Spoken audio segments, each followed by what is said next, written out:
Merci beaucoup pour cette tribune. Donc aujourd'hui, je vais plutôt vous raconter une histoire d'un projet, une histoire d'un processus de montage de projet, plus que le projet en lui-même, que j'aurai le plaisir de partager avec vous et avec l'ensemble des membres et des partenaires du club des investisseurs. Si on peut passer, notre slide c'est chez moi. Alors il s'agit en fait d'un terminal roulier passager, un terminal Ropax à Bizerte en Tunisie, donc la ville la plus au nord de la Tunisie, qui ferait économiser à l'ensemble des gens qui pratiquent les traversées 4 heures à l'aller et 4 heures au retour. Donc ce projet a été imaginé au départ par les autorités tunisiennes, l'OMMP, qui ont un grand programme de PPP sur les 7 ports de Tunisie. Donc c'est pour ça qu'on a commencé par celui-là, le plus, on va dire le plus près. Donc sur ce projet-là, on a imaginé une méthodologie de travail. Alors cette méthodologie de travail, je salue ici avec nous le président du conseil d'administration de CMA en Tunisie, c'est Khaled Benrabia, et l'ancien ministre des technologies qui est là aussi, et une élue de la région de Bizerte, de la ville de Bizerte, qui est Madame Youssef Sfersi. Donc ce qu'on a fait ici, on s'est entendu entre nous, on s'est dit tiens, on va monter un projet millionnaire original. On est allé voir CMA CGM avec Khaled, et on est allé voir un constructeur et on leur a dit est-ce que ça vous intéresse de monter un projet avec nous à Bizerte? Et on est allé, comme l'a dit monsieur Zinsou tout à l'heure, on a senti chez CETEC en tout cas cette opportunité et l'arrivée justement de ce printemps de business de l'autre côté de la Méditerranée.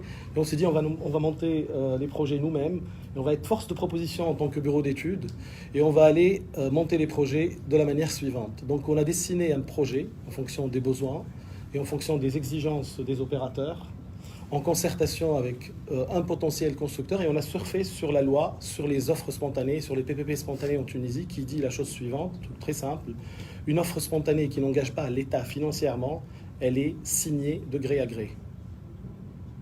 Et si jamais on décide de relancer le projet en appel d'offres, eh ben on est présélectionné d'office et on a 20% de bonus. Donc il faut vraiment être mauvais pour perdre, même si on relance en appel d'offres. Donc on a dessiné un projet, mais pas un projet comme les autres. On n'a pas fait un port, on a fait un projet urbain dans lequel il y a un port urbain, un green port urbain. Monsieur Martel tout à l'heure, il parlait de l'électrification à quai. On a participé à la mission ensemble à Tunis, à la Goulette, il y a quelques années.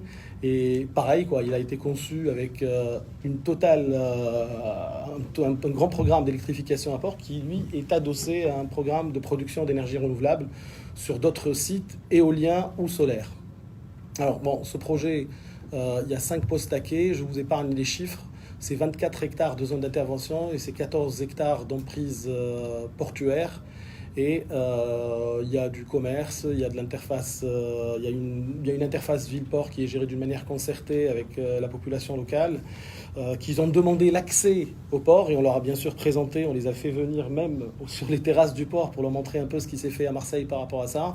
Donc c'est un projet d'un investissement global de 200 millions d'euros sur sa première phase portuaire.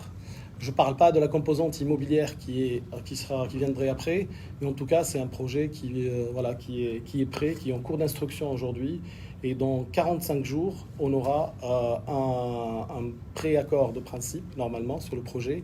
Et à partir du moment où on a cet accord de principe, c'est là où on viendrait chercher les investisseurs, parce qu'on a, on va dire, le sésame. En fait, en tant que bureau d'études, on ne voulait pas faire perdre du temps aux investisseurs. Attendre l'administration jusqu'à ce qu'ils décident, viennent, instruisent. Tout ça, on ne voulait pas en rentrer là-dedans.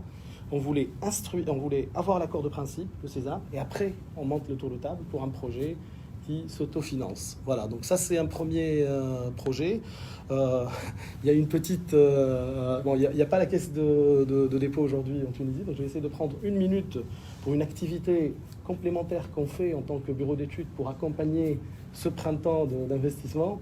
On est en train de monter avec la Caisse des dépôts un processus qui s'appelle une Task Force PPP 2022 pour le gouvernement tunisien, qui consiste à créer des pipelines projets régionaux et sectoriels qui sont validés localement, conseils municipaux, régions, conseils régionaux, et par l'État. Une fois on a ces catalogues des régions sectorielles validés, ben, ils rentrent dans ce qu'on appelle une plateforme digitale qui s'appelle PPP 90, puisque l'offre spontanée en Tunisie, l'État a 90 jours pour répondre.